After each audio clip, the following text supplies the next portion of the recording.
ia akan melakukannya dengan tidak terburu-buru. Akan fade out dari dunia sinetron nggak bener ya? Kalau fade out mesti pelan-pelan biar enak, kayak lagu. Kalau langsung suka nggak enak. Dalam sinetron Dua Hati yang dibintanginya itu, Desi bermain sebagai perempuan yang gagal berumah tangga. Ini mengingatkan kita kepada kehidupan nyata Desi sendiri yang juga baru saja gagal mempertahankan perkawinannya. Kalaupun saya menerima tidak ada hubungan dengan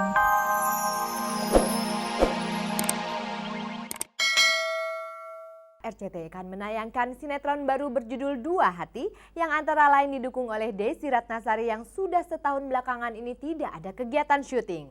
Itu sebab ada yang mengatakan Desi sudah mundur dari sinetron. Sudah setahun belakangan ini Desi Ratnasari tidak syuting sinetron. Waktunya banyak dipakai untuk menyanyi. Dan satu lagi, gosip tak kunjung reda menerpa janda kembang asal Sukabumi ini. Termasuk ketika Desi akan memulai syuting sebuah sinetron baru berjudul Dua Hati, garapan sutradara andal Ennison Sinaro. Gosip mengatakan ini akan menjadi sinetron terakhirnya. Artinya, Desi akan mundur dari dunia yang sudah turut membesarkan namanya itu. Kebanyakan isu ya. Asik banget. Gini deh, besok-besok kabar-kabari langsung dari Desi aja kalau ada kabar apa-apa ya. Jangan dengerin isu.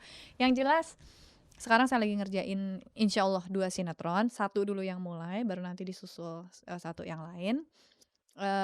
Ya itu aja yang saya kerjakan gitu. Kalau dibilang ini akan terakhir atau enggak, saya juga nggak tahu. Ya jangan terakhir kali ya. Kerjaan saya masih di sini soalnya gitu. Jadi ya belum kali ya. Seandainya pun nanti Desi mundur dari sinetron, ia akan melakukannya dengan tidak terburu-buru. Akan fade out dari dunia sinetron nggak bener ya?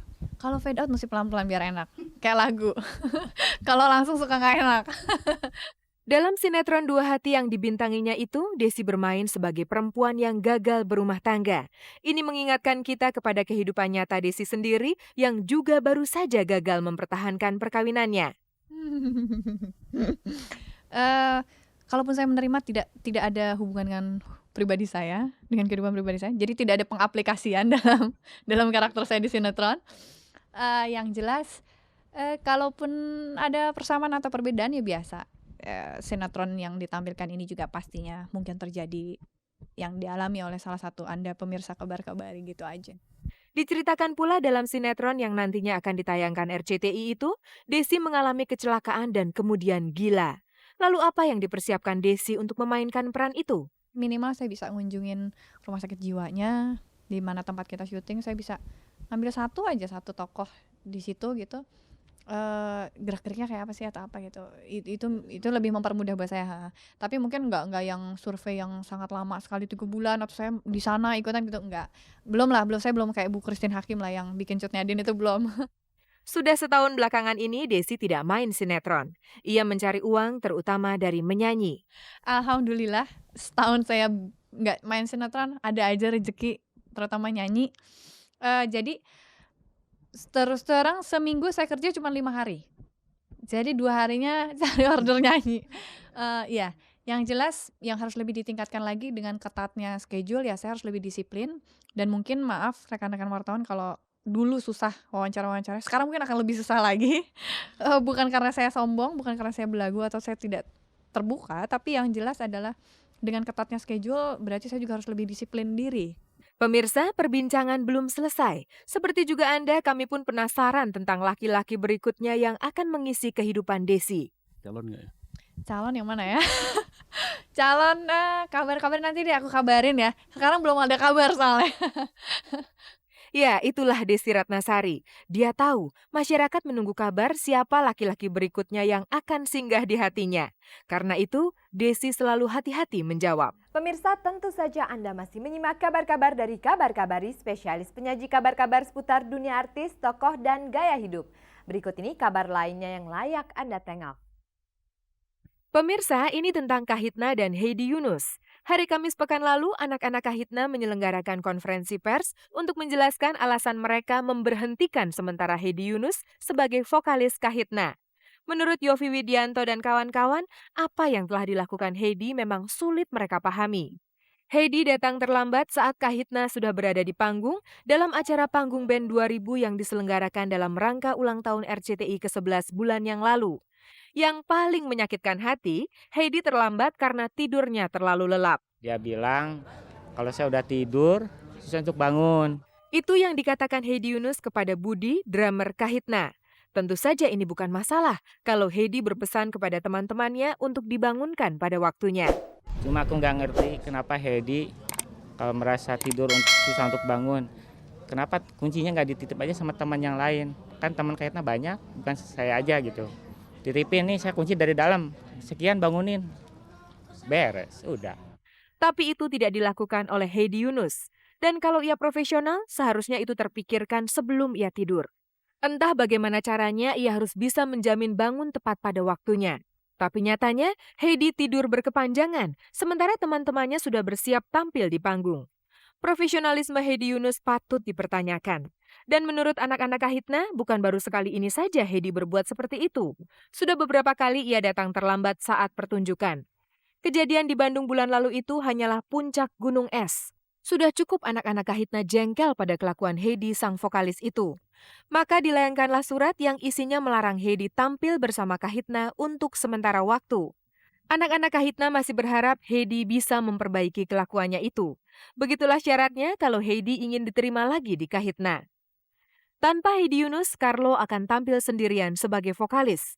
Ini tentu saja mendebarkan baginya. Kalau dibilang kayak gitu, merasa pincang sih ya pasti pincang gitu. Gimana enggak, karena setiap performance orang kan selalu lihat dengan kondisi dua vokalis gitu. Sekarang satu vokalis ya kondisi itu pasti. Tapi kebulatan tekad telah dinyatakan. Tanpa Heidi Yunus, Kahitna harus tetap jalan.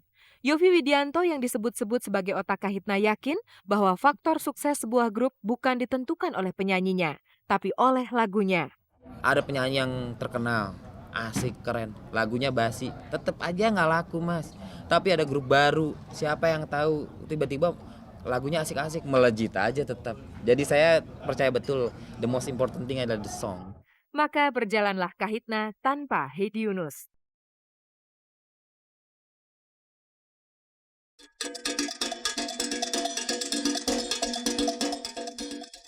Pemirsa, berbicara tentang profesionalisme, penyanyi Rita Effendy adalah salah satu contoh artis yang berusaha menjaga betul nilai profesionalisme itu. Suatu malam hingga pukul 1 dini hari, kami menjumpai Rita masih ikut acara Angin Malam yang langsung disiarkan RCTI. Padahal saat itu kondisi tubuhnya sedang tidak bagus. Namun keesokan malamnya, kami sudah melihat Rita Effendy tampil lagi di tempat lain untuk menjalankan pekerjaannya sebagai penyanyi. Tak, semalam kita ketemu di acara Angin Malam. Sampai jam 1 kamu masih nyanyi. Hari ini kamu nyanyi lagi di Pasaraya. Padahal kondisinya katanya sedang sakit. Gimana sih kamu mengatasinya sampai akhirnya tetap bisa manggung? Tanggung jawab profesi. Artinya gini, saya pokoknya berusaha tampil sebaik mungkin. Terus saya juga kan walaupun sakit ya saya berobat.